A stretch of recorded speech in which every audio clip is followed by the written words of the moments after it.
صلی علی رسولہ الکریم اما بعد اعوذ باللہ من الشیطان الرجیم بسم اللہ الرحمن الرحیم۔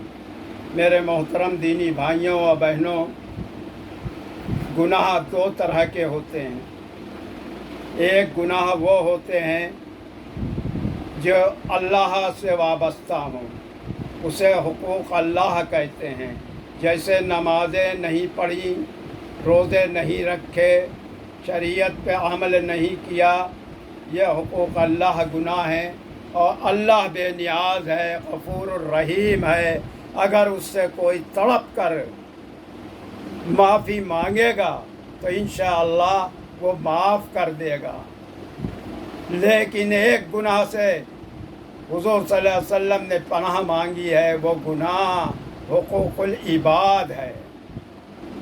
حقوق العباد اس گناہ کو کہتے ہیں جو گناہ بندے سے وابستہ ہو۔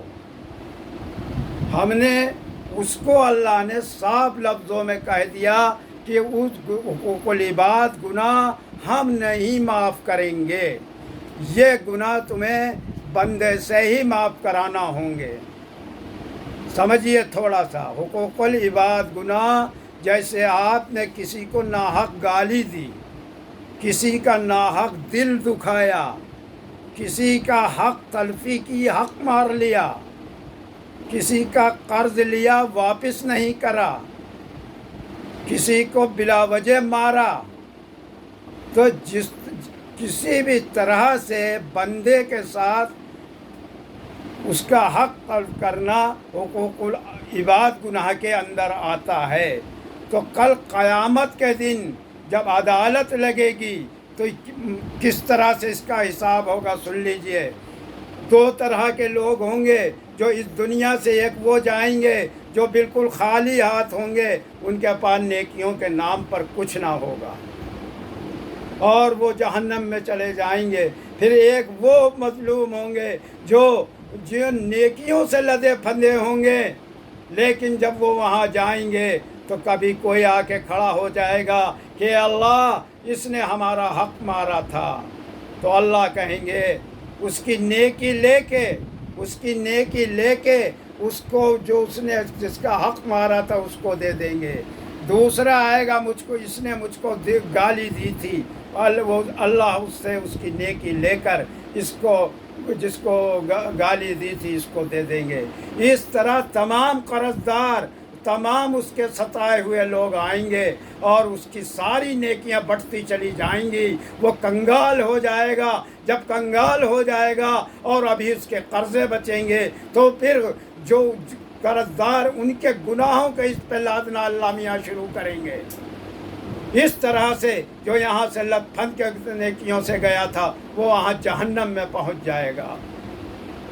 تو میرے محترم دینی بھائیوں و بہنوں، اس کا بہت خیال رکھیے کہ کسی کا آپ سے دل نہ دکھنے پائے، کسی کی حق تلفی نہ ہونے پائے، کسی کا مذاق اڑانا بھی حق تلفی میں آتا ہے۔ تو اس بات کا خیال رکھیے، یہ گناہ اللہ نہیں معاف کریں گے۔ اس کو آپ کو اگر جس کو آپ نے گالی دی ہے اس کے پاس جانا ہوگا، اس سے رو گڑگڑا کے اگر اس نے آپ کو معاف کر دیا تو یہ معاف ہو جائے گا، اور اگر اس نے معاف نہ کیا تو پھر آپ کا کل میدان حشر کے اندر آپ کی نیکی لے کے اس کو دے دی جائے گی۔ اس لیے اس سے پہلے کہ موت آ جائے، اس سے پہلے کہ توبہ کے دروازے بند ہو جائیں، یہیں کا حساب یہیں کر لیجئے۔ وہاں حساب کرنا بہت مشکل ہوگا، بہت مشکل ہوگا۔ میرے دینی بھائیوں و بہنوں، بہت سمجھ سے کام لیجئے۔ زندگی بہت تھوڑی سی ہے۔ جن کی 950 سال زندگی تھی نوح علیہ السلام کی، وہ بھی اس دنیا سے چلے گئے۔ فرعون کی عمر 450 سال تھی، وہ بھی اس دنیا میں سے چلے گئے۔ اور جب یہ لوگ بھی دنیا سے جا رہے تھے تو ان کو بھی ایسا لگ رہا تھا کہ کل کی بات ہے، کتنی چھوٹی سی زندگی ہے، اور اب تو زندگی ہی کہاں ہے۔ کوئی 50، کوئی 45، کوئی 60، کوئی 65 میں دنیا سے جا رہا ہے، اور اتنی سی زندگی میں گناہوں کے دلدل میں دھسا ہوا ہے۔ اللہ نے ہمیں یہاں امتحان کے لیے بھیجا ہے. اللہ کے سارے پرچے اوپن ہیں, خالی ہمیں پریکٹیکل کرنا ہے. ارے اس کو کرنے میں کیا ہے, دنیا بھی سنور جائے گی اور آخرت بھی سنور جائے گی. اس سے پہلے کہ موت آ جائے آخرت کی تیاری کر لیجئے, یہاں کا حساب یہیں کر لیجئے, نہیں تو وہاں بہت مہنگا پڑے گا, بہت مہنگا پڑے گا. تفصیل سے جاننے کے لیے درس قرآن میں تشریف لائیے. ہمارا پتہ ہے بلوچ پورا روڈ, کٹرا اعظم بیگ, مکان نمبر 262/53 نیر لال مسجد لکھنؤ.